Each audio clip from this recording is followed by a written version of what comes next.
Hey, good morning, good evening, good afternoon, folks. It's V the Guerrilla coming to you live on this edition of Rogue ESW Exit Strategy World. Check us out at exitstrategyworld.com, as well as roguenews.com. And we have with us our special guest, Courtney Turner. You can find her over at courtneyturner.com. She's a good fellow cohort with our good buddy Matthew Errett, and she's here to break down her view of the world, what's happening, what's going on, and what she sees coming down the pike. And also, you can find all her information in the links are in the description box. And also, folks, we are giving away our free algorithm for our paid sponsor, algofactory.tech. Algofactory.tech. Trade like a hedge fund pro. Download that algo, and you know. And if you know, you know. And with that being said, good morning, guys. How are you? Good morning, Courtney. Good morning, Nick. How are you guys? Good morning. Doing well. Good morning. Thanks for having me. It's great to have you on, Courtney. It's a pleasure finally to meet you and to share the work that you do. So for the first time audience members that are seeing you or hearing you for the first time, if you want to give a little background on yourself, and then we can get into whatever you want to discuss. Sure. Well, I'm a podcaster. I write on Substack. I have my show is the Courtney Turner podcast. I also do the Dangerous Dames with Dr. Lee Merritt. We're going to be resuming that in October. We took a little pause for the summer. And I do conferences as well. I did the Cause Fest a couple of years ago, which was creative artists uniting for the sovereignty of everyone. That's what CAUSE stands for. So it was kind of an artist for liberty type of event. We were just discussing that I have a background in the entertainment industry. I was an actress, film producer. I'm also an aerial acrobatic performer. Wow. Yeah, so I do motivational speaking centered around movement as a metaphor for life. So I would do the aerial acrobatic performances mostly to prove to people what was possible when no one thought it was. And I would talk about my own personal story and how I feel that movement, like physical training, is a really great teacher to help people overcome adversity in other areas of life. Right. And I feel like I'm testimony to that. I was born with a very unique kind of set of circumstances. My mother was sick during first trimester of pregnancy. So the really short version of the story is essentially I'm blind in one eye. I had cataract surgery actually when I was 3 months old. I had heart surgery when I was 1 year old. I learned how to speak by reading lips. I didn't get hearing aids till I was almost 6 years old. And I was born with fine graphic motor impairment, hypotonic limbs, stunted growth, all sorts of complications. When they told my mom that the best she could hope was to find a very nice institution for me to spend my life because I was going to be completely blind, deaf, autistic, retarded, and probably not walk and function. So fortunately, they were wrong. But I do attribute a lot of my ability to overcome to a lot of the movement practices that I was engaged in from a very young age. And then I found myself in 2020 where I had taken a little break from the entertainment industry. I was mostly in the fitness industry.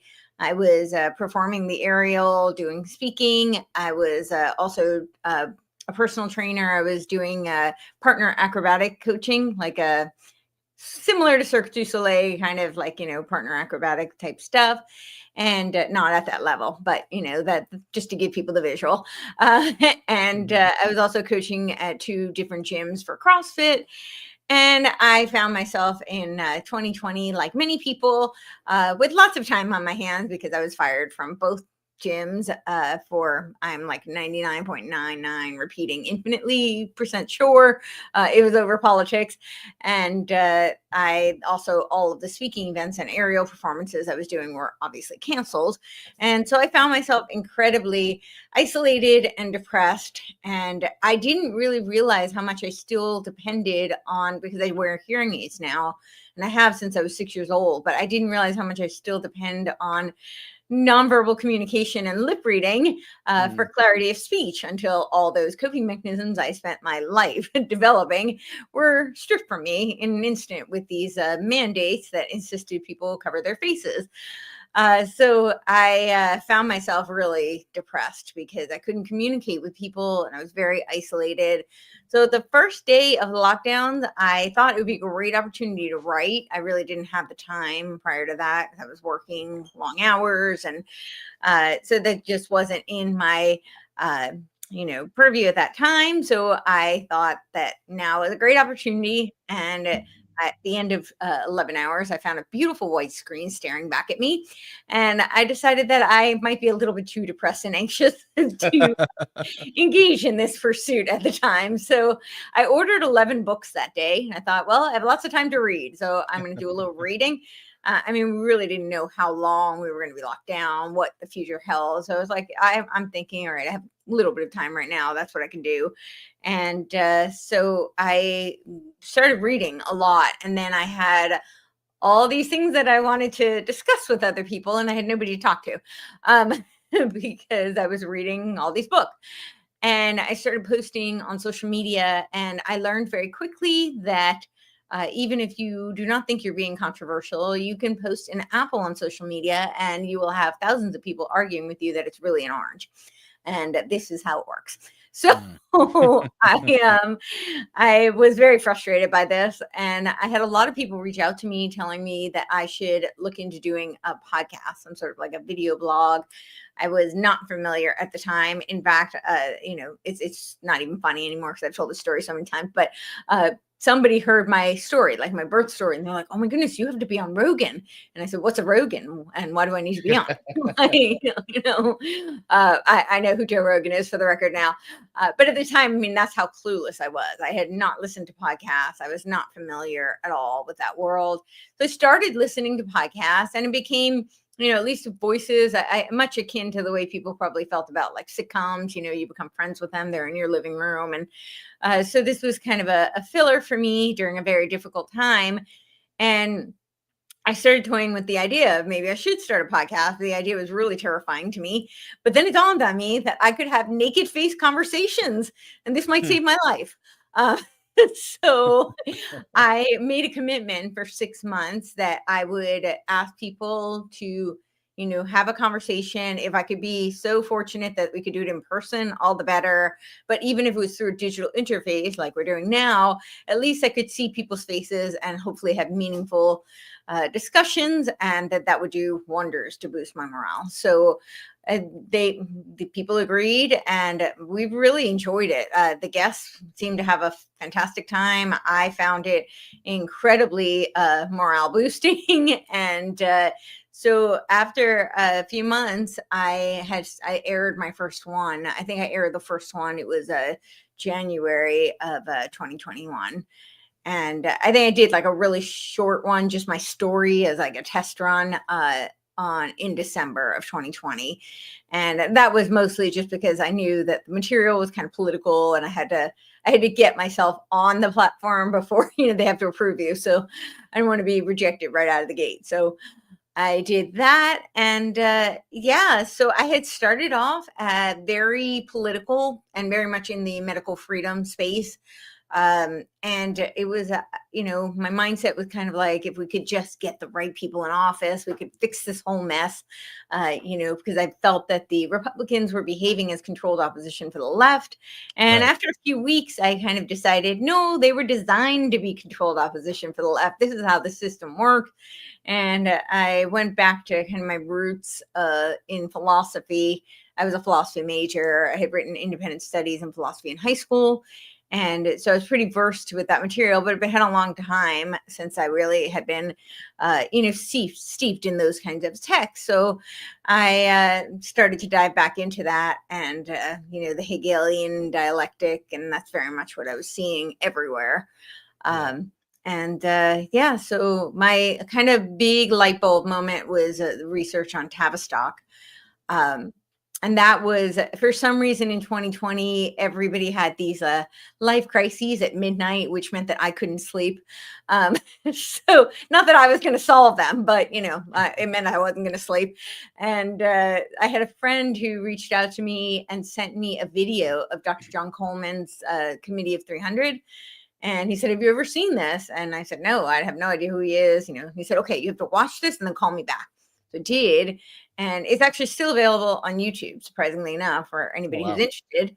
Right. So I started looking him up, and I found he's written 13 books, perhaps more, but that's what I found. And one of them was retailing for almost $5,000 on Amazon. And I said, oh my goodness, well, what don't they want us to know?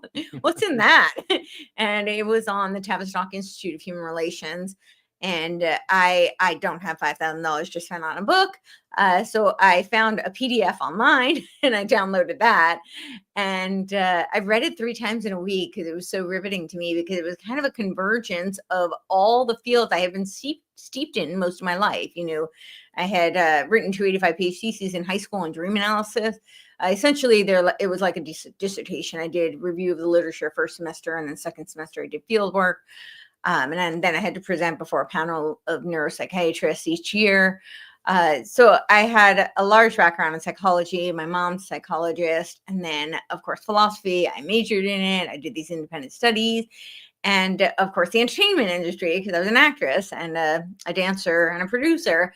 And so I thought it was very eye-opening to me to see that all the fields that I had been so deeply immersed in were being utilized for socially engineering the masses. And so I had a major paradigm shift at that point, and that kind of sent me down. You know, I feel like it's true for most people. Say they've got their entry point, and then it's all these different trails. You know, you end up going down. It opens up the whole can of worm, Pandora's box, so to speak. So that's a little bit of background on me. And that's excellent. That's really awesome. I'm glad to hear that about you and your awakening. And you know, it strikes me that you've always been somebody who's a seeker, somebody who's always in pursuit of truth and knowledge and information, and that's just awesome with us over here on Rogue. Thank you. Yeah, definitely. I think that's what drew me to philosophy. I'm not always so good at finding the answers, but I've got lots of questions. So. Well, don't answers create more questions, don't they? Yeah. Pardon? I say answers create more questions, don't they? Usually they do. Yes. But and it's also really impressive that you were involved only a few years ago, and from what I can see, you've done more work than most people who've been involved for 15 or 20 years. So you really dove in, didn't you? Yeah, that's kind of my personality. I dive in head first. I'm like, where's the deep end? And I just dive. So yeah, that was kind of what I did. Well, we have people in the comments section who have seen your work. I have seen your work. I am particularly impressed, especially with this sort of mental, like, Dewey decimal system that you have, like a Rolodex, just bam, bam, and this is connected to that, and that's connected to this. And I think today we were going to talk about the Epstein. And look, everybody hears Epstein and they think of what's gone on recently, right? They're kind of focused on, you know, why he got in trouble and the child abuse and things like that. But I think there are those, and I don't know if you're included in this group, but there are those who feel that what Epstein really did is probably, I don't know if it's worse than what he did with children, but certainly maybe bigger. And so maybe we can rely on you to introduce us to what some of this is, where the transhumanist movement converges with the Epstein and the Thiel nexus and things like that. Absolutely. So I would agree. I mean, obviously the whole trafficking, child abuse, all of that is horrific. I don't want to undermine that, but I think the bigger story, I really think that stuff is more of blackmail and leverage. I think the bigger story is the transhumanism. And, when I say bigger story, it's because this could lead to the extinction of humanity. Certainly the eradication of the free will of humanity, which I think would mean humanity would cease to be if we no longer have free will. That's my conjecture anyway. But so I do think that that's really what was going on. And so this article is kind of a convergence of a bunch of things. I've been diving into this game B for quite a while, and I found it, kind of stumbled upon it, actually. I was listening to Brett Weinstein had done a speech at Rescue the Republic. So, I followed the medical freedom movement for quite a while. I really do think that it was an op. Personally, I don't know whether it was created as an op from the inception or whether it was hijacked. I'm not on the inside and privy to these sort of things, so I can only look from the outside and see like what dots look like they're connecting. And I've made this speculation that it looks kind of like the Knights of Malta, which they were the Knights of Hospitalier, and still to this day, their exoteric messaging is medical charity. And before people get all up in arms, I'm not saying everybody who's a Knights of Malta is this horrific person or in on some grand plan. I personally know some. They're wonderful people. I think they're doing great work, and in some cases they actually do. They do medical charity, and it's great. But as with anything, oftentimes it's a rings on rings type of structure, and usually groups, especially when they have a clandestine nature, they can be utilized for covert operations that may not always have such a great agenda. But it does look like they may have been involved in this hijacking. Again, I can't prove that. It's just my speculation based on some of the dots that look like they're connected. But that being said, I was, pretty involved in that movement. And I actually went to Geneva. It was in 2024, when we had the WHO was doing their pandemic treaty, their amendments, and I was protesting that. I was invited to a sort of like quasi think tank type of a group that was doing protests and trying to come up with some sort of alternative solutions. And an outgrowth of that was going to be this DC. Sorry, it's so long-winded, but the reason I was interested in the Rescue of the Republic was because I was originally going to be there. So I was watching the speech, and Brett does his speech, and most of his speech is centered around the West, which I found a little odd because, of course, I understand that the United States is an outgrowth and a byproduct of Western civilization. And I, of course, care about Western civilization. I care about the West. I care about the world, humanity as a whole. But the Republic, it was called Rescue the Republic. That was the event. And the Republic is very specific. It is not the West. It is the United States. It is a constitutional republic. It's not even a democracy like the rest of the West. That's, again, not to be derogatory or pejorative or, to stratify. It is just a clarification, and it's fact. So I found it odd. And Brett's a pretty smart guy. He must know the Republic is not the West. So why does he keep saying the West? And then he goes on to say, the famous line where Ben Franklin is asked, sir, what type of a government is this? And he says, it's a republic if you can keep it. And Brett says, well, it's a republic if you can phoenix it. And I chilled. I was like, what does he mean by this? Why are we phoenixing the republic? This was, seemed a little peculiar to me. And it wasn't a throwaway. He went on for the next 5 minutes talking about how we have to phoenix the republic and why we have to phoenix the republic. And he gave his whole evolutionary biology analogy, for the species. And I won't go into all of it. People can watch it. I did actually a whole episode on it. But I started doing a little investigation into kind of his history, his past. I've always been a little suspicious of the intellectual dark web. Again, I don't have a smoking gun. I can't say it was quote unquote an intelligence operation, but kind of has that feel to me. And I do think there are some data points that I can, outline. I won't do that right now, but where it points in that direction. But the biggest thing for me that was a little bit strange and kind of a red flag was that we had this intellectual dark web. And now I was a big listener back in 2020. I was late to the party, as I typically am with most things. I was very late, but I listened to quite a bit because I had nothing else to do, and as you heard my story, so I was listening to the intellectual dark web, and I got pretty caught up in it.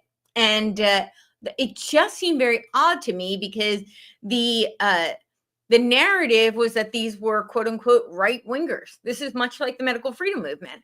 And I'm like, none of these people are traditionally right wingers. I mean, if you ask the people in the medical freedom movement, most of these people who were like, my body, my choice, not in terms of, unborn children, but in terms of, pharmaceuticals, they would typically say that they had voted Democrat their whole life, or they were your kind of people who might be labeled crunchy moms who made their own homeopathic tinctures and only ate organic foods and only purchased organic cleaning supplies. These were I know these are stereotypes, but this is kind of typically who was in this movement, and suddenly they were slapped with this label that they were quote unquote right wingers, whether it be Republicans or conservatives or libertarians or what have you. And a lot of them were actually kind of confused by this. They said, I've voted Democrat my whole life, or I don't vote. I'm not political. I'm not, I want nothing to do with that. But they embraced it and said, oh, okay, I guess that's what we are now. We're right wingers. And it was a way of shifting the Overton window. But I saw a very similar thing a little bit earlier with this intellectual dark web. They kept saying these are all right, which is crazy. None of them were on the right, except you could possibly say Ben Shapiro, except I would really call him a neocon, which is a Trotsky, right, which isn't really on the right anyway. Again, just an Overton window shift to shape the narrative. But the rest of them really weren't at all. Most of them were very, very firmly placed on the left, whether it be center left or what. But because they believed a man is a man and a woman is a woman, which should not be controversial, suddenly, they were slapped with this banner, this new label. And that just felt very strange to me. I said, okay, this is some sort of an influence operation trying to steer the narrative. And of course, the Weinstein brothers were very involved. It was Eric Weinstein who actually, I believe they pronounced their name Weinstein. I'm not sure. Forgive me if I'm mispronouncing it. But it was Eric who actually coined the term. And I talk about this in my article. And if you listen to him talk about it, it's maybe an 18-minute or so video. And the whole lexicon is game B. I didn't know that at the time. But he's I'm going to be working on a glossary for this companion. I haven't had time. I've been a little bit under the weather, but I'm going to get to that. And they've created their own jargon. It's really their own language. But if you listen to it, if you're familiar with it, it's like, it resonates immediately. And the whole thing is all game B terminology. So that was pretty interesting to me. But I was like, what does he mean by this phoenixing the Republic? So I stumbled upon Game B, and Brett has it in his Twitter profile. It's not like this isn't something they're hiding. They're very open about this Game B thing. He actually talked about it on Joe Rogan back in 2018. Right. And so I had always suspected there might be some sort of a convergence or overlap with Game B and Epstein, because Epstein was in Santa Fe, right? In New Mexico with his Zorro baby ranch, where he wanted to seed the population with his DNA, which interestingly enough, he never had children, at least that we know of. I have theories on it. I didn't put it in the article because I just felt like it was so long and I had already made enough kind of wild speculations. I was very forthright when I said that this was a theory. I couldn't prove it, but we had done enough of that. But it means one of two things: either he was infertile, which is possible. My gut doesn't say that, actually, to be honest. And again, I don't have any evidence to back that up. That's kind of my intuition on it. Or he was doing some sort of genetic experimentation or cloning type of shenanigans in his Zorro baby ranch, which is kind of seems more likely. Again, I don't know. We don't have the evidence for that. But I thought because Santa Fe Institute is kind of the seeding grounds for Game B, that there might be some overlap. And initially, it was really difficult to find anything, but it does turn out that, of course, Jim Rutt, who is, one of the originators, he's the one of the forerunners of this Game B concept, was the chair of the Santa Fe Institute for 2 decades, I believe, or at least a decade. I'm not sure exactly how long, but it was a while. And then there was Jordan Hall, who was the other co-founder of Game B, and he was on the board of trustees for the Santa Fe Institute. And a lot of Game B is focused on, it spawns from this notion of complexity theory, which is what Santa Fe Institute is centered around. And then Jordan Hall actually calls Eric the rabbi of Game B, because it was the Economic Perimeter Institute where he had given a speech. It was the Economic Manhattan Project at the Perimeter Institute that was funded by the Edge Foundation, where he had given this speech. That was the kind of seeding ground where Jordan, Brett, and Eric all met. And this was, of course, funded by Epstein because it's the Edge Foundation. And then I found out that in 2018, both Brett and Eric took part in this final question, the last question. It was an annual series that the Edge Foundation did, where these scientists proposed the final question for humanity. And in 2018, both Brett and Eric had posed their question. Interestingly enough, Brett's question has no conversation under it, which is very unusual. Like typically you have a whole discussion underneath. And for some reason, Brett's doesn't. So I don't know what that means. I don't know why. I don't know if there was no discussion or if it was not, or if there was, and then they made it private, or it was private from the beginning. I don't know, but it's strange because all the others over all the other years have discussions. Even Eric's has a discussion. But if you look at what Brett's question is, it's very much centered around kind of the premise of Game B. And his was, can humans set a non-evolutionary course that is game theoretically stable? And Eric's question was also quite transhumanist. It was, what does something unprecedented happen when humans finally learn their own source code? And when Eric talked about it, I believe it was a Lex Friedman podcast, he says that this could be the human Skynet moment. And of course, he was a little concerned about it, our Skynet moment. But that sounds to me like Game B calls it collective intelligence. I argue that it's a noosphere. The noosphere concept, which is predicated on Teilhard de Chardin's vision of a noosphere, which was a extension of Buckminster Fuller's kind of concept of like the biosphere, and then the next layer would be, all the intellect being connected. So having a hive mind essentially. And so they are, many of the Game B proponents are disciples of Barbara Marx Hubbard. Barbara Marx Hubbard was an intellectual disciple of Teilhard de Chardin, and she very much subscribed to this concept of a noosphere. And she believes in something called spiritual, I would call it spiritual eugenics, but it's called conscious evolution. And she had a foundation for conscious evolution, which was largely funded by the Rockefeller Foundation. And so I have this kind of where they converge is really around eugenics and this kind of transhuman technocratic agenda. So obviously Epstein was funding all sorts of transhumanism, with the MIT Media Lab, with Harvard, with the Santa Fe Institute. He was connected to Santa Fe Institute through Maury Gelman, who was a transhumanist, and he was also the founder of one of the co-founders of the Santa Fe Institute. So I have a whole timeline in my article where I go through all of the things. I can put that on the screen if you wish. Sure. Yeah. Okay. I got to find it. Hold on. Yeah. So I'll start reading through it while you're pulling it up. So just to, if people want, I have a whole section in it just on Epstein's funding of the, scientific ventures, essentially.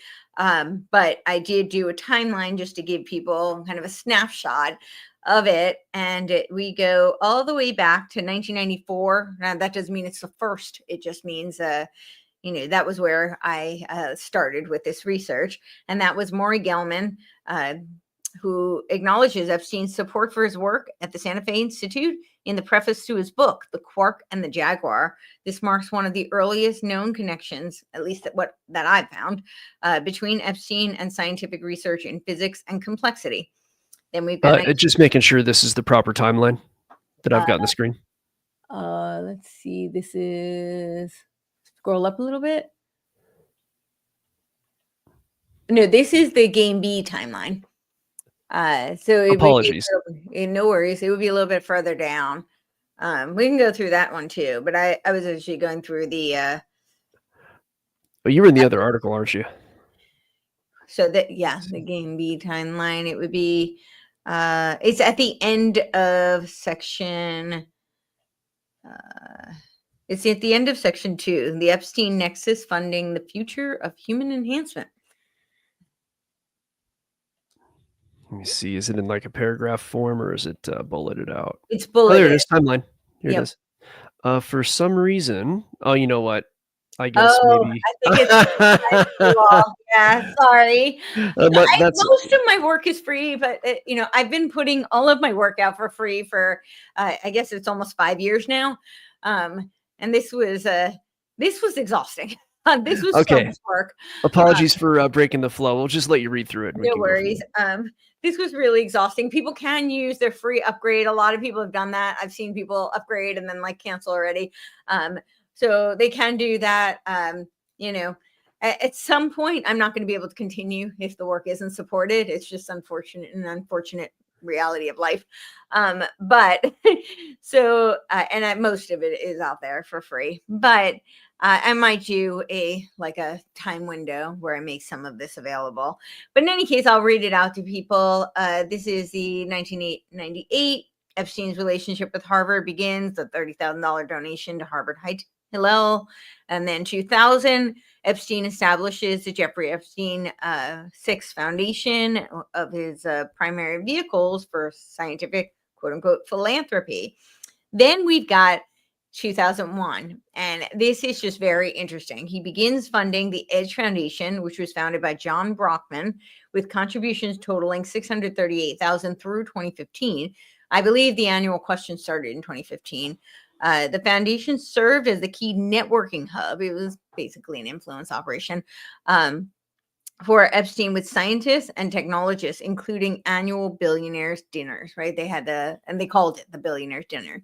Now, the billionaires dinners weren't just scientists. Obviously, he was very interested in, it looks like steering and navigating the scientific landscape, but it was also celebrities and athletes, very high-powered, wealthy, affluent, influential people.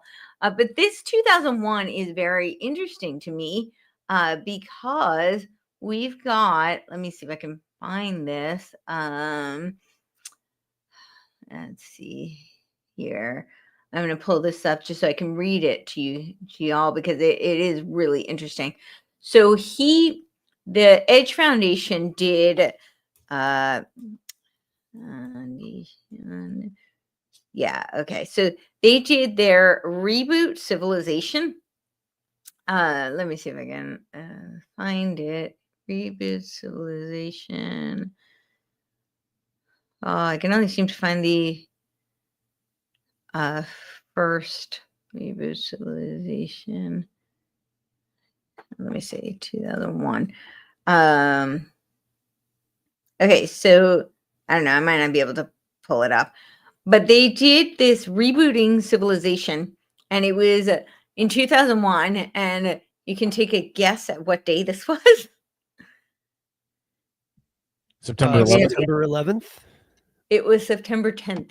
10th, okay. There you go. So we're seeing not only PNAC being played out geopolitically, but this whole entire philosophy of transhumanism. We see the very birth pangs of this early on, for going back to the technocrats in the 1900s and the 1920s. Now, Weinstein, the Epstein connection, I've always found to be very, very compelling here. Okay, and I'm not saying that Weinstein went to Epstein Island or whatnot, but the philosophies are always intersecting each other. They're always running in parallel. With the whole Epstein thing, and Courtney, if you want to comment on this, Jeffrey Epstein had a ranch in New Mexico that most people often Zorro Baby Ranch, yeah, exactly. And that ranch in New Mexico, he was absolutely obsessed with transhumanism. He so it's like these guys want to create some sort of techno feudalism That's like their wet dream, so to speak, and it's incredible to see this. But go ahead, continue, because I find your conversation as you're extrapolating this for us to be very fascinating as you're breaking this all down. Thanks. So what is your question on that? Oh no, just my whole thing is the whole obsession with we need to phoenix the republic. Also, the fact that Weinstein himself has been a champion and helping to fund a lot of these organizations and groups that are behind the mass migration that's been occurring in the United States and all over the Western world for the last decade and a half. Yeah, so Eric worked for the UN in 2002, and he wrote a document that was called Migration for the Benefit of All. And it became pretty much the blueprint for the UN's migration policies. And there's a really great book. It's called The Milner-Fabian Conspiracy. Mm-hmm. And it talks about the Islamification of the West.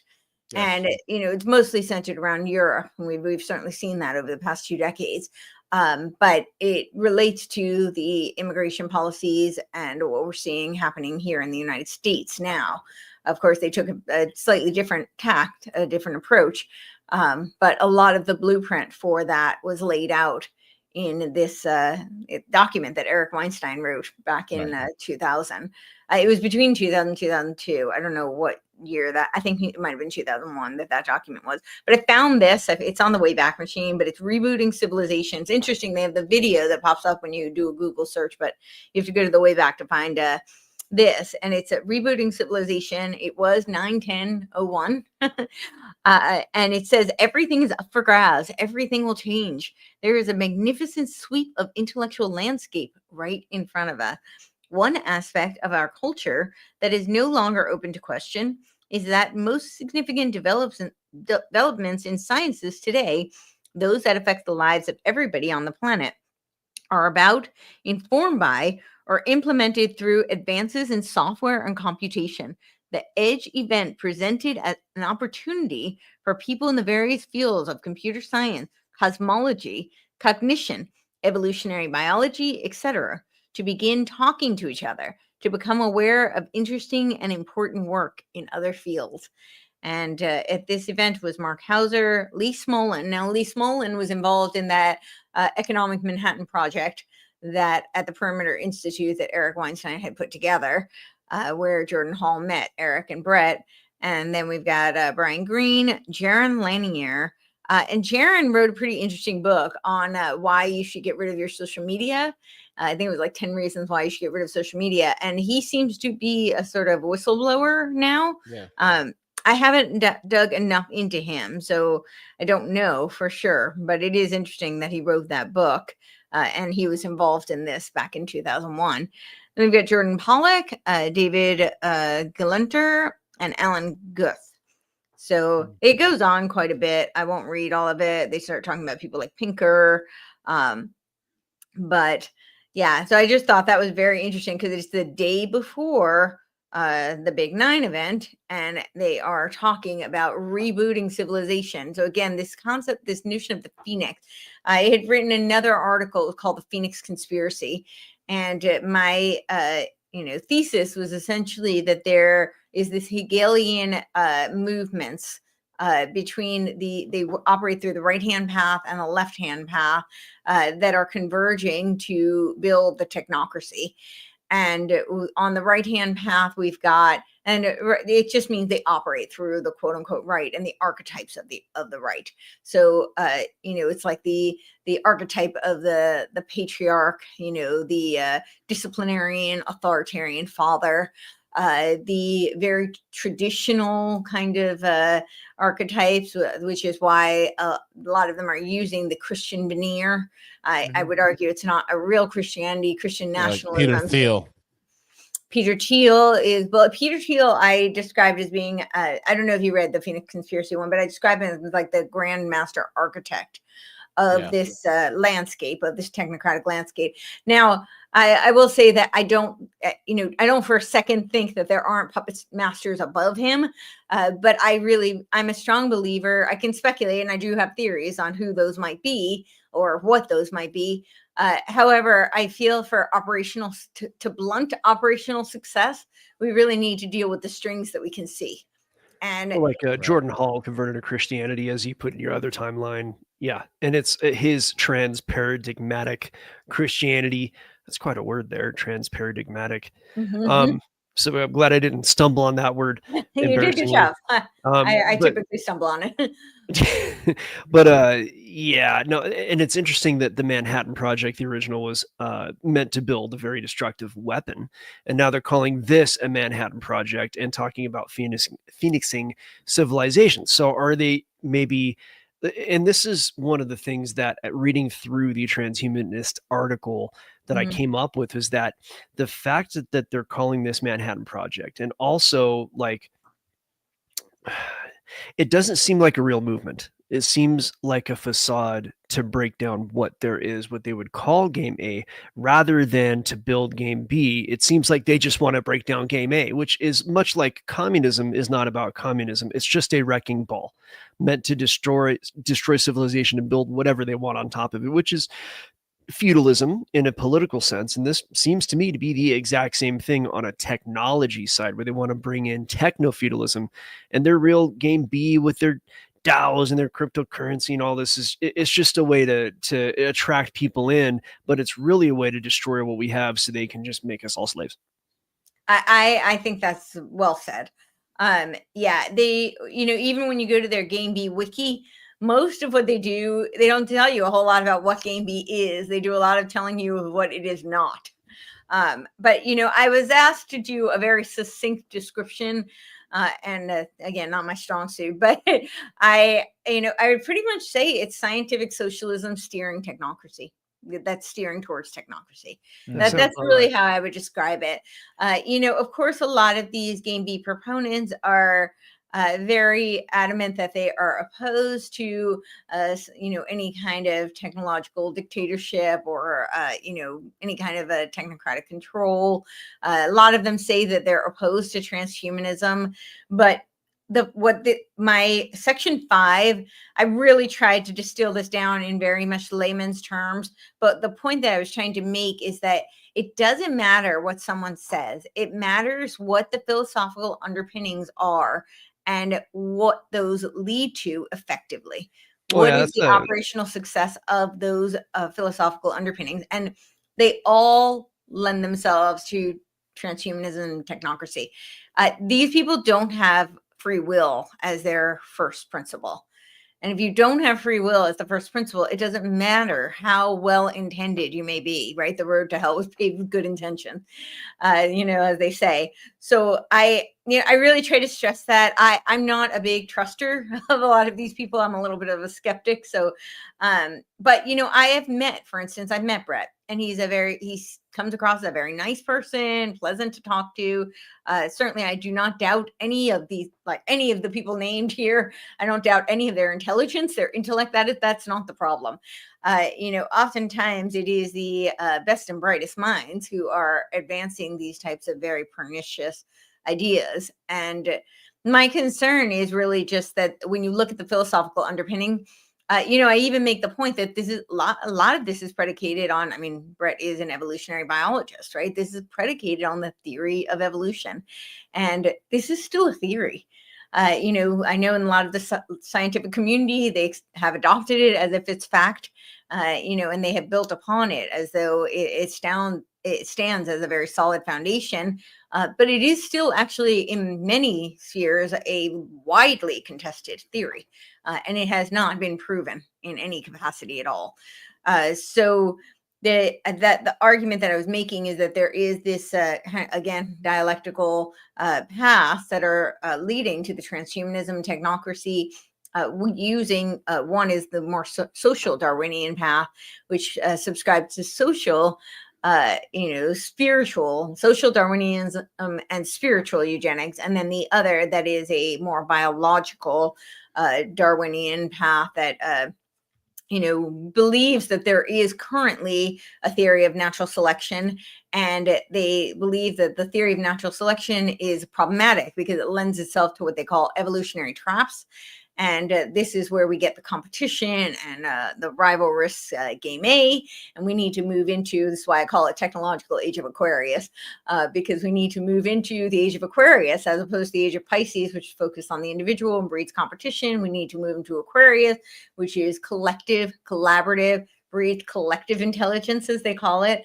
And, this is but it's still predicated on the notion that the theory of evolution is factual, and but they believe it's problematic because it's too competitive. And so that was something I really tried to outline in this article. Either way, it's eugenics. They're telling you the problem is a Hobbesian like substrate, and they're going to use what is ultimately a Hobbesian solution. They're just not going to tell you it's Hobbesian. So it's really a bit of poison that they're injecting. And I think that, guys, some of these people, and mentioned by Gulag here, like Sam Altman, we'll come to him. Don't worry, Gulag. These people, I don't know, maybe they spend a little too much time over at like the Esalen Institute or something. I think they might be believing that what they're doing is the right thing. If you spend enough time in these environments, they can start to convince you of just about anything. So, and when you start to involve psychedelics, and while I do think there are some medical purposes for psychedelics, I think they should not be ignored or thrown away, but I think they're also used for subversion as well. So, well, they're definitely used for subversion. I mean, they since the ancient mystery schools, they've been talking about the way to get people to believe in the monad, the one, right? The oneness, the source, whatever. The all. Sure. Yeah, the all is one, all is the mind is essentially the first principle of Hermeticism, mentalism. But they say that the conduit for that is either trauma, right? Trauma-based mind control, or psychedelics, which leads you to a state of transcendence. So I think that the psychedelics are largely being used as psychological operation. Wasn't it Huxley who said that we're going to come to love our servitude? Yes. In the Brave New World, where we're all brainwashed by, now I'm paraphrasing, but by these pharmaceuticals and psychedelic type. Yeah, summer holidays and orgy porgy. The several years ago, I've had a wise man once told me, several decades ago when I was a young man coming up, maybe in my 20s at that time. He said the world's going to be faced with two choices in the West. One is the George Orwell 1984, and the other is the Huxley Brave New World. Brave New World. And those would be the options. And it's pretty interesting to see that when you look at, I mean, just recently, I just read an article that was in from the UK, where if you're traveling more than 3 times out of the country, they'd want to really ask you questions as to why. They want to perhaps freeze your bank account or give you a whole bunch of legal hurdles to jump through before you can even go again, right? And we see all this absolute insane thought crime and thought crime policing, where you got migrants running rampant, doing whatever the hell they want. But if you're a native Briton, if you're a native Frenchman, you're a native German, you're absolutely screwed. They're absolutely running roughshod over you. The surveillance state is like cracked to 11. You're being imprisoned for nonsense, right? And then the question then becomes, okay, if it seems as if all of Europe seems to be turning towards an Orwellian nightmare, and we can see it very clearly. We see where in the UK, just as in Canada with Nova Scotia recently, you can't go into the woods. They're already trying to condition the populace over there to climate lockdowns and the such. The question I've always been tackling with was, okay, fine. They're doing the Orwell thing there.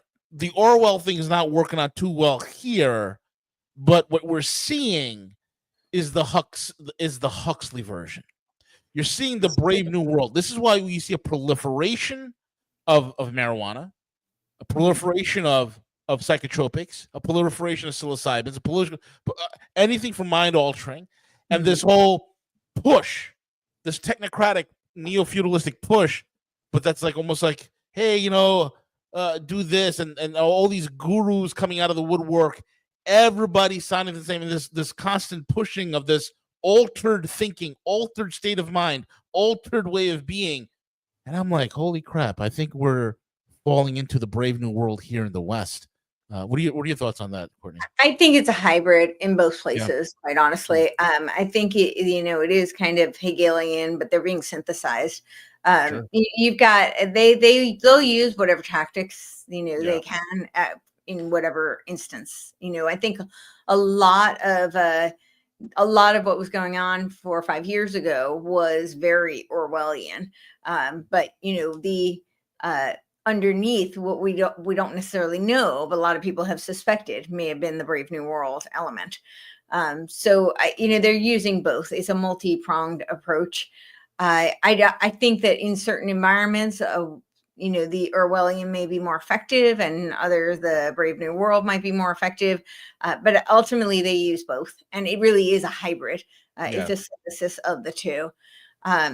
Certainly, I think when I was talking about the left and right hand paths of technocracy, I would argue that on the right hand path, this what I was talking about, that patriarchal, authoritarian kind of muscular energy is the Dark Enlightenment movement. And the Dark Enlightenment is certainly coming much more to the forefront currently, because a lot of them have such a strong influence on the Trump administration. However, and they've been operating in the background for decades, literally. Curtis Yarvin's been writing since 2007. I thought it was hilarious when CNN was saying how there's this figure who he's been blogging for over a decade, but it's very concerning now because he's such power over the Trump administration. I'm like, he's been writing for almost 2 decades, but who's counting? Apparently not you. But then we've got on the left-hand path is this Game B movement, and they operate through the archetype of the Divine Mother, the Gaia religion, Mother Earth, very pantheistic, although I would argue there are a lot of elements of panentheism in it. And they're much more emotionally driven, very spiritually oriented. But ultimately, both roads are leading towards technocracy. This is, they're just using. It's a little bit more of a softer kind of like scientific socialism on the left-hand path. It's more of what the Fabian socialists would call social ethic. So they get you to opt into your own tyranny, where on the right-hand path, it's more of an autocratic kind of top-down enforcement. We're going to create a dictatorship, right? Doesn't Curtis Yarvin say we've got to get over our fear of the dictator? The United States needs a reboot for their government. And we're going to create basically SovCorps, he calls them. Nick Land calls it GovCorps. But essentially a similar concept. And it's all just derived from this notion of like network states, which Balaji Srinivasan codified in his Network State book, which is derived from the concept of seasteading, Peter Thiel's seasteading, which didn't really take off, but I think it was kind of reminiscent of Ghislaine Maxwell's Terramar. But it is this idea that you'd have these city-states that would be on international waters, so they're outside the jurisdiction of sovereign nation-state laws. I first came across seasteading probably around 2003 or 4. Mm-hmm. And a good friend of mine, a childhood friend, was head of physics at, I don't want to say what university because you know where I'm from. Now you can guess, right? So, and he said he started telling me about this, and was it that long ago that Altman was talking about that, or was it somebody else? Altman? Did you say Altman, or was it Thiel? With the Thiel created the concept of seasteading. He put in the number I found was $1.7 million into this concept. And this was like in the early 2000s? Yes, in the early 2000s. Man, they've been operating under our noses. This is becoming a big thing. I just recently got interviewed by Bloomberg, and the subject matter was city-states.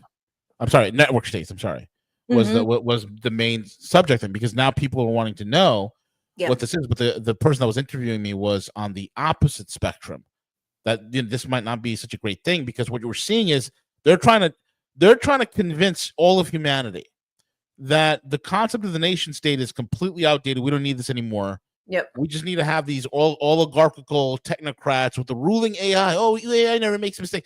This is the bullshit the next marketing crap that they're trying to pull on all of us right now. And this is why it's like people need to get smart to what is occurring. You know, it's like, oh, the government sucks. Okay, but that doesn't mean we shy away from it. It means we have to engage with it. When Franklin said it's a republic if you can keep it, but he also said it's for a vigilant and upright citizenry. Exactly. That means an active engagement. That's what needs to occur. You can't be laissez-faire about the freedoms you have. You can't be laissez-faire and be like, hey, you know what? Everything's hunky-dory. Somebody else will take care of it. Somebody else will take care of my finances. Somebody else will take care of my kids. Somebody else will take care of my retirement. No, it's time for the American public, and it's time for the Western world at large to re-engage with what made us great to begin with. And that is to take back government to the people. Don't let these hucksters try to convince us and fool us into thinking that, oh, you know what? The city-state's obsolete. Let's go along with jerk-off over here. Peter Thiel, he knows what's going on. He's a Christian. Yeah, he's on his knees fluffing guys, but it's okay. Let's do it. Guys, people need to wake up to the next scam. Because here's the thing. I've always said this for a decade, for a long time since I came out in 2012. Not out of the closet, but into the scene of the closet for you was 2008. Yes, thank you. I'm we're joking. Anyway, we're joking. But the whole point, we're teenagers in 40-year-old bodies. We really are. But the whole thing I'm trying to say is that the economic collapse of America is neither good nor evil. It's necessary. It's going to happen.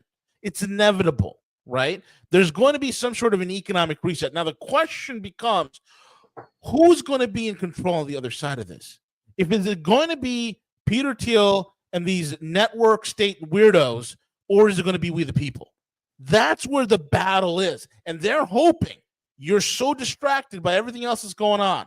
They're hoping that you're so inured with your day-to-day life that you don't recognize, you don't have the discernment to see what they're trying to sell you. Go ahead, Courtney. Yeah, I'm hoping it doesn't collapse. I think there's a lot we can do before we get there. But I do see that they're laying the infrastructure for a transition of economic infrastructure. They're very much, and I do think it's a very Hegelian kind of a plan once again, right? Trump came in, he banned the central bank digital currencies, which is great.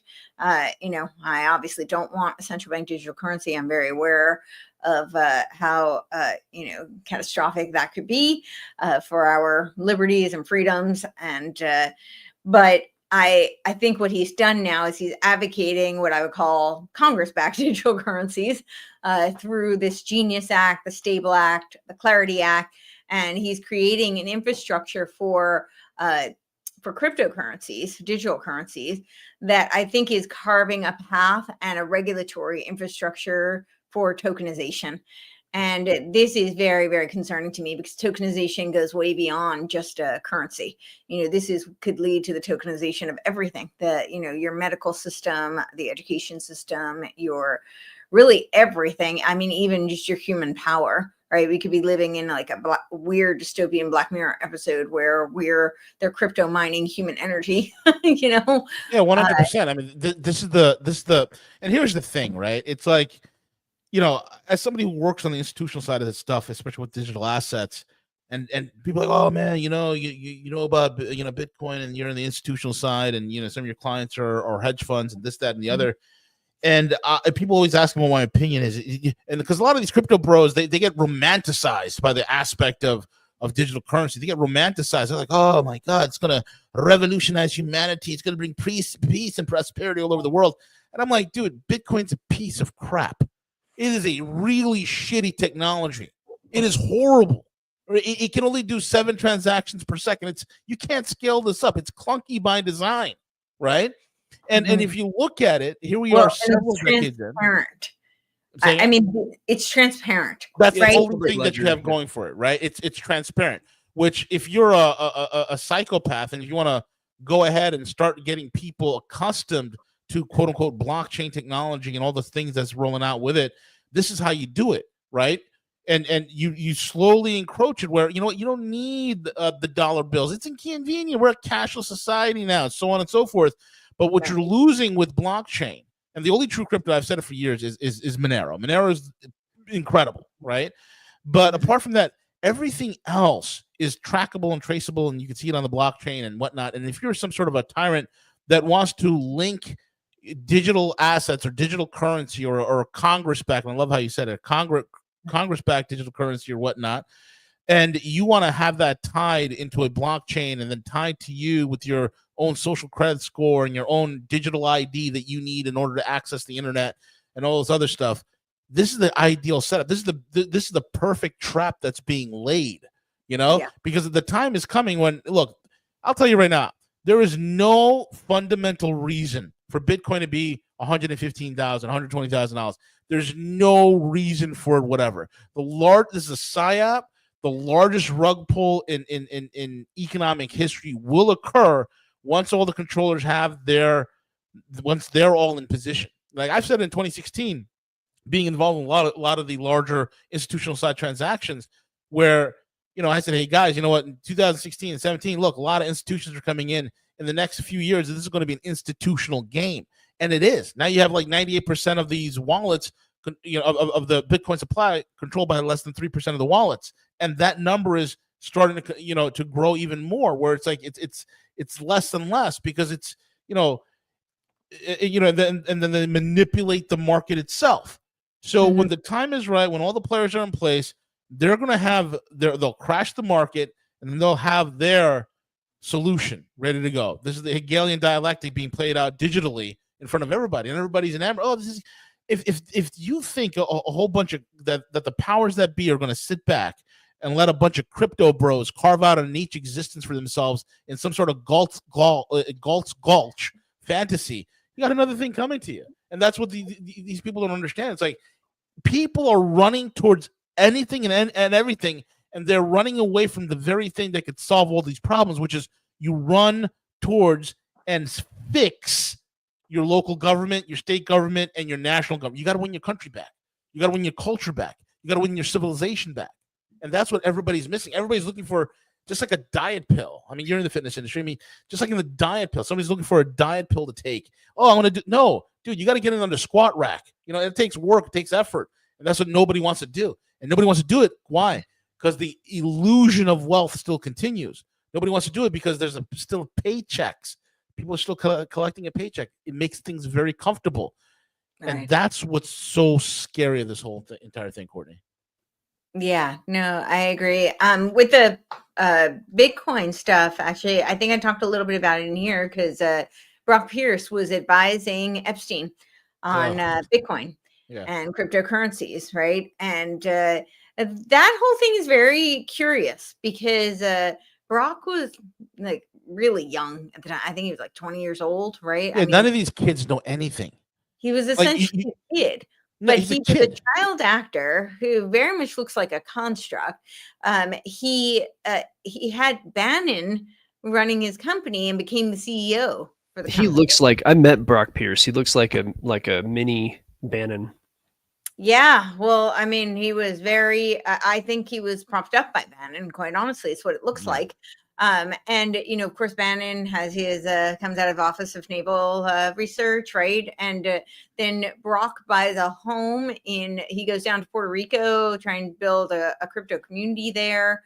And he has a home I don't know if he still does, but it was in Roosevelt on the naval base in Puerto Rico. In Puerto Rico, correct. Yeah, in Puerto Rico, but again, Navy ties, which is very interesting. Brock Pierce strikes me as an early MK Ultra kid, like one of those Mockingbird Hollywood plants, He was involved in that whole Den scandal, right? So, but what's interesting about all of this? So you've got that tie with the crypto stuff. So clearly, they're laying some sort of a groundwork. I think through I think the digital currency is a very key component of the transhuman agenda, personally. But now he's advising Epstein, and Brock is involved. And I lay this out a little bit more I touched on it in the Epstein article, but I laid it out pretty clearly in my Phoenix Conspiracy article. I also talk about it in my it's my Technological Age of Aquarius, Third Ray Dream, or Digital Dystopia article. Spoiler alert, I think it's a digital dystopia. But there is a whole movement that Brock is tied to. He is he worked with Christopher Life, who was the founder of the One Nation Party, who was doing the United Independent Conventions. And Brock Pierce was one of the major sponsors for the United Independent Conventions. And the United Independents are, they're independents who are creating this movement. They ran for, so Christopher Life, he's a disciple of Barbara Marx Hubbard. He's a Game B proponent. This movement, they did a convention back in 2023, actually. And Brett Weinstein was the keynote speaker. And I can't find the video. They've taken it down, and then it's behind the paywall. But in my Phoenix Conspiracy article, I have a screenshot from the website. It's from the way back, but they talk about the Phoenix, how you were going to go beyond the two-party system, right? Beyond the two-party illusion, the bipartisan system, and we're going to rise up like the Phoenix out of the ashes of this two-party system. And they're currently working on something called Operation Phoenix, which in that Operation Phoenix, the original one was back in the 70s, if I remember correctly. No, the original one was in Tavistock. Yes. Yeah, so it's even earlier than the CIA. The CIA, Viet Cong, right, in the 70s, but this was much earlier. It was out of the ashes of World War II. They restructured. They had the Tavistock Clinic, and then the Rockefellers gave a major donation in 1946. And from that, they were able to create the Tavistock Institute of Human Relations in 1947, which was this. The Tavistock Clinic focuses much more on direct therapy. So some group therapy, obviously individual therapy. The Tavistock Institute of Human Relations is much more focused on human relation. They were kind of the progenitors of the whole field. That was what their journal was called, Human Relation.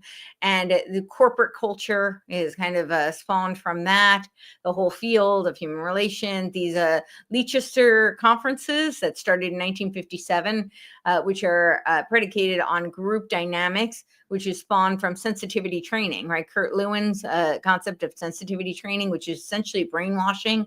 You can find on the CIA.gov, they have a document from 1974 where they talk about they wanted to check the efficacy of sensitivity training, but that they couldn't because they didn't want to brainwash their military. And they said it's too reminiscent of Chinese brainwashing. They didn't say Maoist struggle sessions, but I would bet that that's what they were alluding to. And so even the 1947 National Training Laboratories Manual says it's brainwashing.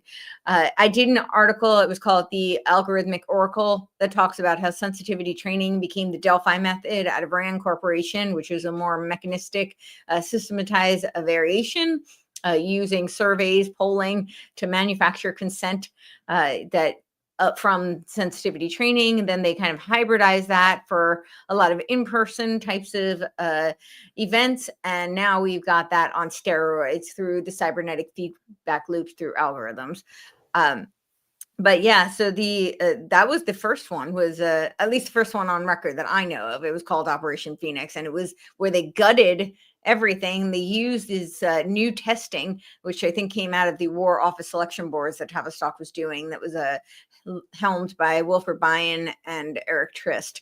And they were working with the British military to develop means of testing to select for various military leaders. But yes, then we have the Operation Phoenix, obviously. That's very famous from the CIA.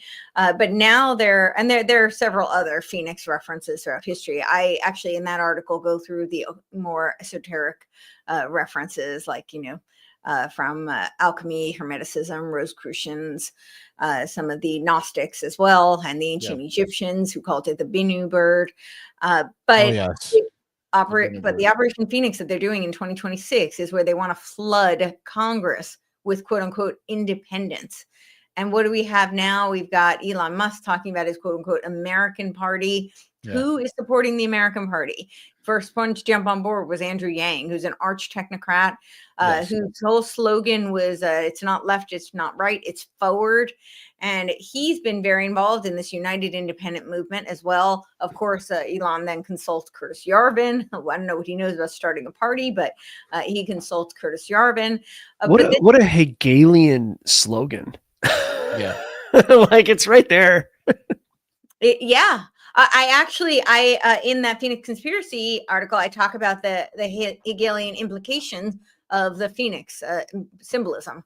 So it's absolutely, it's a spiral. It's very Hegelian. But this Operation Phoenix for 2026 is very concerning. And this is, again, Brock Pierce, who is working with Christopher Life and very instrumental in fomenting this movement, which they're claiming is a centrist movement. But in my Technological Age of Aquarius, I outline this, that, you know, the radical center is a concept that's spawned from this notion of third way politics, which is Fabian socialist politics. This comes out of Anthony Giddens, wrote a book called The Third Way. And he talks about how it's not the center, it's the radical center. He says it's always left of center. And he said it has to be for the social and emancipatory goals. It has to be left of center. So when they say, like, they're trying to push these two extremes to the furthest ends possible so that people are horrified and, you know, think these people are crazy. They want nothing to do with these radical extremes. Like, oh, I'm going to go here with the moderate center. They're not moderate center. They're not. Everybody's bought and paid for. And I really think it's fomenting a technocratic agenda. These independents, it is Hegelian. You've got people on the right and on the left who are very involved in this United Independent movement, but they're all talking about quote unquote technocratic solutions. They're talking about things like liquid democracy, synergistic democracy, quadratic voting, conviction voting, but it's all using blockchain technology. And they are also talking about concepts like network states. And they've got it on, you know, on the left hand, Game B calls it the Civium project. This is Jordan Hall's project. And then on the right, you've got Trump talking about freedom cities. But these are all just different variants of network states. So very well said. Courtney, we got to have you back on. There's just so much to talk about this. And I think this is important. It's very vital because everybody's talking about the history of things. And, you know, we're all talking about the daily news. But this is where we're headed. This is the future that we need to fight. And it's very important to have you on and to share this ideas. And I like what Jonathan Gibson has said. John always puts out some of the greatest little quotes out there. His little comment, he said, Bitcoin smells like a tag and release inventory manager play for exclusive and obscure dominance, financial games to motivate the next civilizational takedown. John, dude, that is just perfect. That's just very well said. That's exactly what it is. And if you look at the blockchain that's on Bitcoin, you can see it's got NSA and MIT fingerprints all over it. Yeah, the SHA-256. Exactly. Yep. That is all NSA. And the elliptical encryption, I think, is military. Yep. Exactly. But don't worry, guys. We're gonna go to El Salvador. We're gonna hang out with Brock Pierce and, like, you know, crypto's changed the world, man. It's gonna in his, I'll just say this very quickly. In his 2018 speech, it was like a coin. I forgot, it was Coin Sense something or other, Bitcoin cruise ship, and he says that the Bitcoin is going, and decentralized technology is going to be the vehicle to create global citizens. I mean, if that's not an oxymoron, I don't know what is. But centralized currency is going to create global citizens. It's the most insane thing in the world. The oxymorons, they're out in full force. And it comes with, like, these guys have spent too much time reading sci-fi. They spend too much time getting high on their own supply and tripping out on acid. These guys are whack jobs. These guys, honestly, it's like you take these morons, you drop them in some place like a more serious country like Russia or China. You'll see how stupid these guys are with their inane ideas. It's incredible. Yeah, that's a whole other topic for another day. But Courtney, thank you so much for joining us. And again, folks, go check out Courtney over at CourtneyTurner.com. Check out our podcast. Subscribe to her YouTube channel. Subscribe to her Substack. Support the work that she's doing. And with that being said, we're over and out. Cowboy, take it away. Thank you so much.